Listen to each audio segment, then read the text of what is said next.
What's up, Backgammon fans? In this video, we're gonna reveal 3 new details that we didn't spot in the original analysis video of this quote-unquote Backgammon cheating scandal from the UK Open. 2 of these details was given to me on Facebook, and one of them I discovered myself. So make sure that you stay around for the entire video, because we're going to show all 3 details, and all 3 details might indicate what the intention was of both players here over the board. So it's very important, these details. Also, I might just say that this whole thing is probably one of the craziest thing I've ever seen in my backgammon career. Not just because of all the fuss that it's created, all the hundreds and hundreds of Facebook posts and debate and discussion, but also just because it's a freak series of events. And I'm going to talk about that today as well. How unlikely it is that we actually get to this point where Nikolai shuffles that checker of Brendan. It's just one long sequence of crazy, unlikely events that leads to this. So I'm going to try to highlight that as well. This is one of the craziest sequences I've ever seen. Yeah, so make sure you stay around, because we're going to try now to break down the video again and add the 3 new details that we didn't spot in the first video. And if you haven't seen the first video, maybe go and watch that first, because there we really break down, or I really break down, what this whole situation was about. So this is just a crazy sequence of events. So here's the first detail that I didn't spot in the first analysis video. When Nikolai, which is over here, when he was about to roll his dice, his cup actually touched the frame of the board down here. And you can see it now when we play the video. You're gonna be able to see it here, and you're gonna be able to see it up here as well when he swings the cup. It actually touches the frame, and that might be why he dropped the cup. Whether that also was an elaborate cheating maneuver or whatever, I don't think so. I think it's way more likely that it was simply just an accident, but that's up for you guys to decide, of course. I'm not claiming anything with certainty here. I'm just putting up hypotheses, because if you want to accuse somebody from cheating and disqualify somebody of cheating, you better have proof that he did it on purpose. If there's any slight of doubt that it might just be an accident, you gotta give the benefit of the doubt to the man. So let's play this clip here. I'm gonna play it in slower playback speed. Let's play it in half playback speed. And I want you to notice, I'm gonna play it twice. So I want you first to notice it down here, and then in the second time around, notice it up here.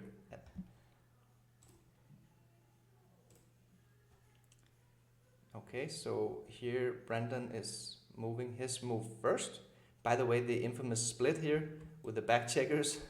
And now Nikolai is about to drop the cup. Notice when he swings the cup, there his cup actually touches the frame of the board. That's why he drops the cup. It wasn't something that just fell out of his hand. And there's the double ace as he plays quickly. Okay, let's do it again. Oh, let's go back here. Now look up in the right corner. Yeah. So he throws the cup and it actually touches the frame of the board. And that's what started the whole thing. And now we see Brendan changing one of his dice to a 5 rather than an ace. We see Nikolai instantly playing the double 1, and with the body language like nobody's going to cheat me off of a double 1. And he gets stressed and he moves that double aces super quickly. This is what led to the whole thing. So again, okay, so we have this crazy sequence that Nikolai's cup touches the frame. The cup rolls onto the board. The cup doesn't touch the dice, because if the cup had just rolled into the dice and swept away the dice, it would have been a re-roll, no doubt about it. So the fact that the cup didn't touch the dice also made the ruling possible that allowed the roll to stand, which by the way was a fair ruling. It could have gone either way. It was like a 50-50 thing. So all these things had to happen just to get this far. Like it could have just been one of them that didn't happen, and then we wouldn't have seen this entire sequence. Okay, so now we're gonna go into oh yeah, by the way, one plausible explanation as to why Nikolai played the double aces was like this, was that he was in a fight or flight mode. You know, he was stressed, he was he wasn't going to lose this double aces. Nobody's going to take these double aces away from me. It's a great roll. So he just instantly placed them. That might be a plausible explanation to why he played it like this. Again, there might be other explanations, but this at least might be a plausible explanation. I'll let you guys to decide and judge on that. Okay, so now the next couple of events starts to happen. So there's the event of the clock not being stopped. So the clock is just ticking all this time, and Nikolai actually ends up losing 5 minutes on the clock. But let's go to the second new detail that we spotted. So here we have the ruling committee coming over. They are now reviewing the live stream on a smartphone. They're reviewing what happened, and they're gonna make the ruling that the roll will stand. But look what happens here, because now everybody is standing. Nikolai is gonna try to explain himself. He's gonna try to say, oh, the cup actually touched the frame, and he's gonna use this part of the frame to show to the committee what happened. I'm gonna play it there. I'm just gonna play it in normal speed. So they're discussing. Nikolai says, look, my cup touched the frame, and now he's going to show it. He says, I threw the dice, and I dropped the dice. And look what just happened when he was illustrating this, like he was reenacting what happened. This checker here of Brendan got shifted slightly out of place. Why is this relevant? Well, let's fast forward a bit. Let's fast forward. So now we are in 5 hours and 17 minutes. We fasted forward a couple of minutes, and now the ruling has been made, and Nikolai's clock is still running. And look what Nikolai does now. The match haven't started yet. They're still discussing. Mate Feha is coming over to illustrate that you have to shake the dice properly and throw. I don't know exactly what he's saying. Look, Nikolai just corrected Brendan's checker. Again, to all these people in Facebook that says you're not allowed to touch your opponent's checkers ever.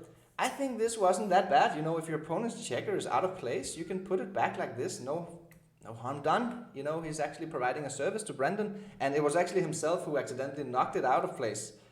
So he's shuffling, or he's putting that checker back in order. And Nikolai now is like in scan mode. He might be in the state of mind where he's scanning up and cleaning up the board.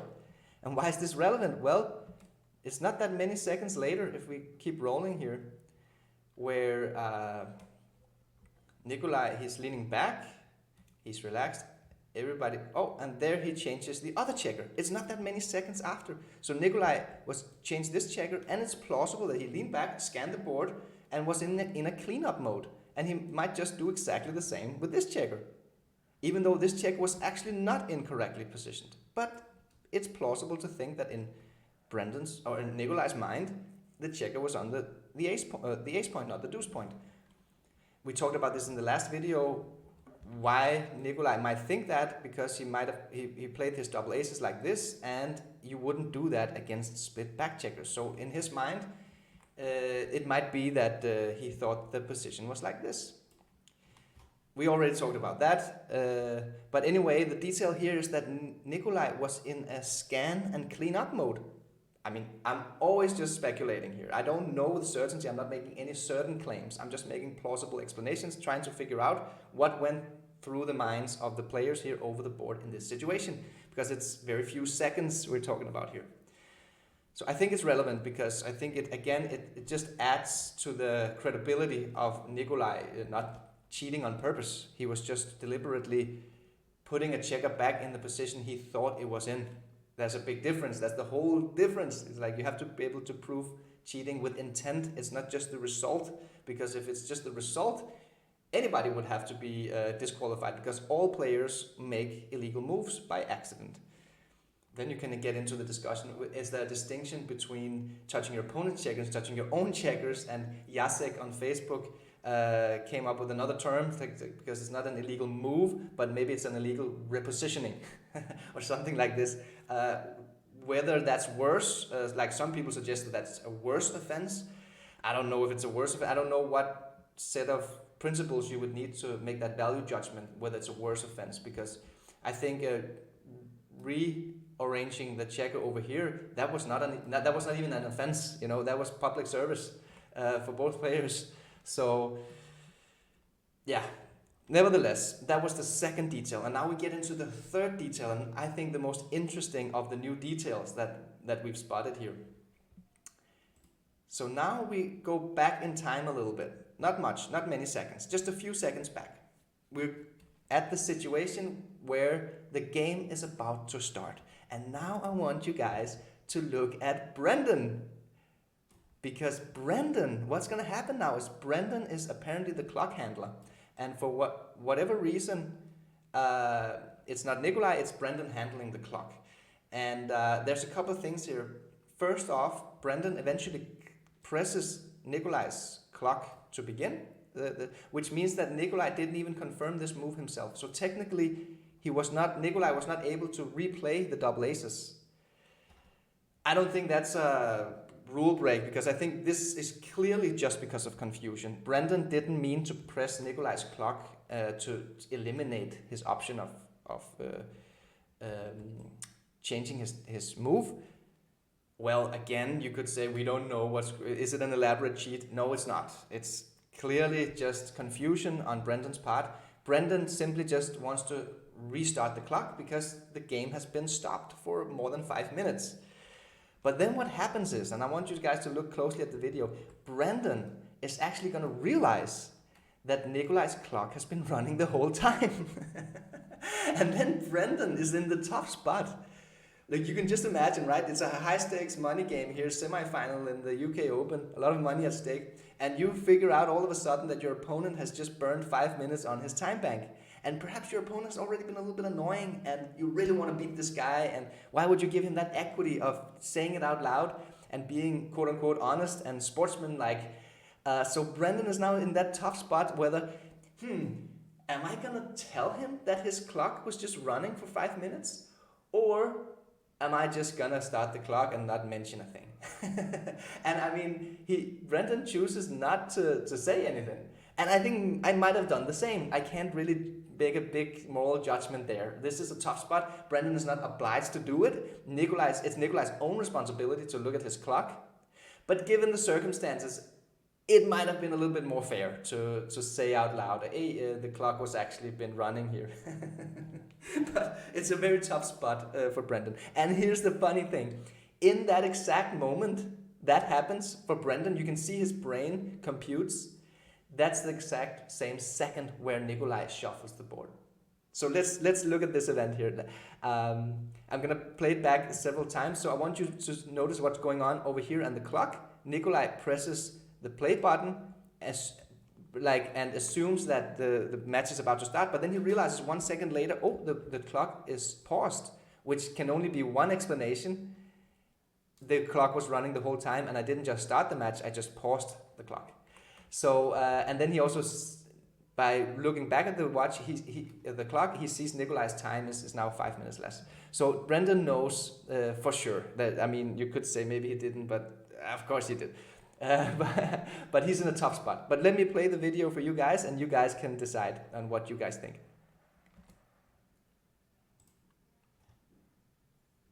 Okay, here, so there's the correction of the check on the 3 point.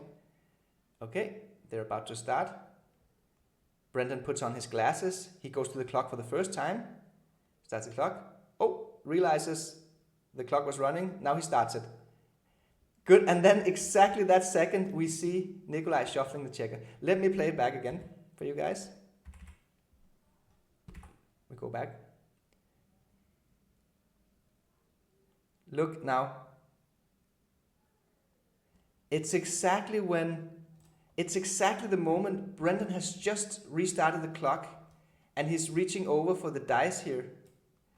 It's that exact moment where Nikolai shuffles the checkers. Is one explanation, one plausible explanation could be that even though it's blatantly obvious, Nikolai literally leans forward and does no effort at all to show that he's moving that checker. And we have 3 committee members and Brendan all looking at the board, not supposed to be looking away. is it plausible that the reason why Brendan didn't spot it was because his brain was occupied by contemplating that super tough decision? Should I tell my opponent that he just lost 5 minutes on the clock or not? I mean, I'm not making these things up. It's crazy. Another plausible explanation is that he's first had to handle the clock, and then he had to pick up the dice. That might also have distracted him. This is also a possible explanation. But if I was in Brendan's spot, for sure it would be the contemplation whether I should tell my opponent that he just lost 5 minutes or not. I hope I would have told him and been a fair sportsman, but I really can't say. I mean, this is a high pressure situation, and there's no moral judgment on Brendan here. He is actually in his good right to not tell Nikolai. So yeah, it's just a funny spot, you know. And let me go back again, and you can see it's in that exact moment Brendan presses the clock. He realizes the clock didn't start, the clock was paused. Then he chooses not to say anything to Nikolai. And it's in that very moment where he starts the match again for the second time and then looks up. That's exactly the second where Nikolai moves the checker. So let me play it again for you guys. Okay, so look at Brendan.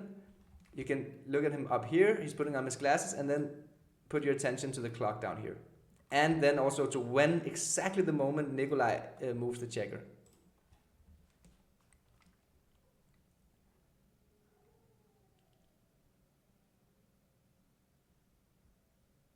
Oops, the clock was running all the time. Oh, let me just start it. Oh, that's exactly the same moment Nikolai moves the checker. I mean, what a coincidence! It's so crazy. It's like a sequence of like 8 or 9 crazy coincidences that just had to all happen for this to... Because normally you would see, it's like it's literally impossible to not see your opponent leaning forward and moving one of your checkers. It's just like, how on earth did you not see that? But he was distracted. His mind was somewhere else. Also because of the whole confusion of the situation, for sure. Like both players were very distracted here and very confused. They literally, both of them got the position wrong because Nikolai thought that the checker was supposed to be here and Brendan didn't correct it. So he apparently also thought the checker was there, or he didn't notice. They also, both of them got the clock wrong. Well, I would say that Brendan actually knew. He found out that Nikolai's clock had been running, but Nikolai didn't even notice at any point in time that his clock was running. Again, also giving a credible story to the fact that Nikolai didn't do it on purpose. If this was an elaborate cheat, he wouldn't have come out as a net equity loser, because that's actually one of the conclusions here. Justice has already prevailed because Nikolai gained 1.2% match equity by shuffling that checker. 1.2%. That is very little. It's an uneventful score. He's leading 5-2 to 11. It's early in the match. It's not a high volatility position. It's not like a late game shot or anything. So it's not the obvious spot where you want to cheat. It's a very little gain according to XG. However, he sacrificed 25% of his time bank. 5 minutes on the clock at this score in the match is easily worth more than 1.2% in equity. It's probably more like 4% or 5% or something like this. Of course, it varies from player to player and how they approach their time management strategy and so on. But on average, it's probably something like this. You would easily give your opponent 1.2% more match-winning chances if by removing 25% of his time bank at this point in the match. It's a no-brainer. Brendan gained way more than Nikolai equity-wise in this sequence. So in my opinion, if you cannot prove intent of cheating, you shouldn't have a retrospective disqualification or sanction. If that's the case, if you can't prove it, then I think even though it was the opponent's checkers and they were repositioning, not a illegal move or whatever you want to call it, I think this simply just applies under the normal standard illegal play rule, which is if there's an illegal play made and it's not caught within the next 2 rolls, the illegal move stands. The match must continue from there. It happens in almost all matches at some point that there's an illegal move made. Why deviate here from it? It's If you can't retrospectively prove that he did it with intent, therefore you shouldn't really give a punishment for it. This should just be categorized as an illegal move, and the onus was on Brendan not to notice it. Also, Nikolai hadn't received any warnings from the tournament director of making many illegal moves before this. He didn't make any illegal moves after. He made one illegal play during the 2 last matches, the final, the semi-final and the final, which is the one we see here. So I think, to be honest, this ruling by the UK Open Ruling Committee was probably the worst ruling I've ever seen. I mean, disqualification. I think I can remember 3 instances of disqualification in my 18-year-long backgammon career. One of them was from a player who headbutted another player and broke his nose. And the 2 other cases, I'm not even going to mention what they were disqualified for here on the YouTube live stream. But making an quote-unquote illegal play, one illegal play, that gave him a net loss in equity because Brendan already gained way more equity in the clock than Nikolai gained by correcting the move here. And then to be disqualified and your prize confiscated, it's just like the most draconian, extreme punishment. But I mean, to their defense, the ruling committee's defense, I think they were acting on incomplete information. I don't think that they had seen the whole content and actually broke it down and analyzed it like we were doing here in these YouTube videos. So I think they acted rashly and maybe a little bit in an emotional state. And I hope that they will, after they see all the context and all, rectify this ruling. At least I hope so. But that's up to them, and we can all just speculate what was actually going through the player's mind and all. But I think the simplest explanation is just that Nikolai didn't do it on purpose. He just thought that the checker was there, and he made a repositioning of the opponent's checkers. You're not supposed to do that. You're not supposed to make a repositioning of your opponent's checkers without notifying him. Definitely. But you cannot make a rule that says if you touch your opponent's checker, you're gonna get disqualified. I mean, we're humans. We all make errors here. We're not, and some people then want to implement touch rule, and you cannot touch your opponent's checkers and all that stuff. It's too annoying and to play with. The reason touch move has never been implemented is because touch move rule is annoying to play with. We're not trying to minimize the probability of any conflict from happening. We're trying to maximize happiness and joyfulness when we're playing backgammon. We're trying to enjoy the game. And then something happens in 1 out of 20,000 matches, and we deal with it. It's not a problem. But I think another question we can ask ourselves is, what if Nikolai's repositioning had been correct? Like it was over here when he corrected this checker. Nobody says he was supposed to be banned by repositioning the checker correctly, So you can't just say that every time you touch your opponent's checkers and reposition them, you have to be disqualified. No, that doesn't make any sense. People do it by accident. They're amateur players. They come to play for fun. Even though there are money at stake, they're not grandmasters or professional players, these 2 players. And the majority of the tournament players are not. So human errors happen. Again, I think a disqualification is completely draconian. I think it would have been justified if it was if there were clear proof of cheating with intent. And what is that? Well, that is if you get caught by using XG, or you get caught by using loaded dice, or you get caught by making a deliberate distraction maneuver while manipulating the board.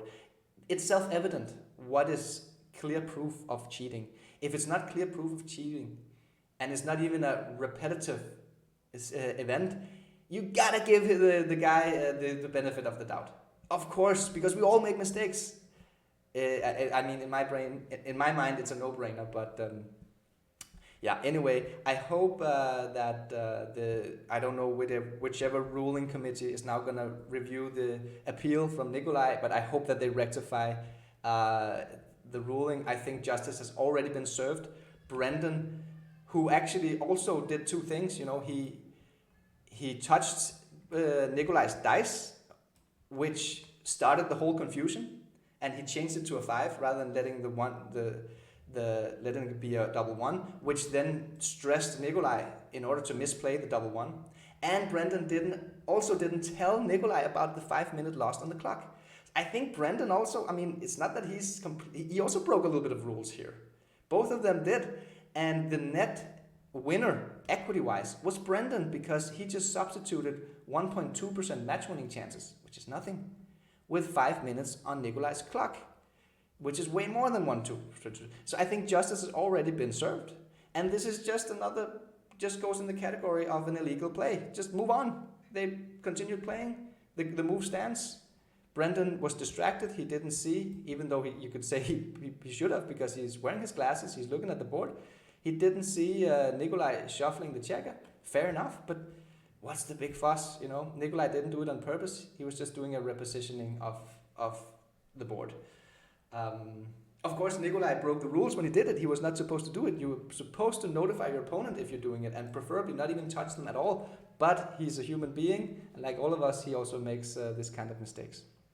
Okay, guys, let me know what you think about these new details revealed. I'm gonna end this video. This has been 2 very turbulent days. I think hundreds, perhaps even 1,000 Facebook comments now, and all the different threads and the YouTube comments and everything. It's a huge discussion. I think everybody can still, when the dust settles, everybody can still come out as good friends, and hopefully we learned a lot, and we can, and especially tournament directors can make better decisions in the future, and by learning from this crazy case. Yeah, that's all for now. Let me guys know what you think in the comments. Okay, guys, take care. Bye.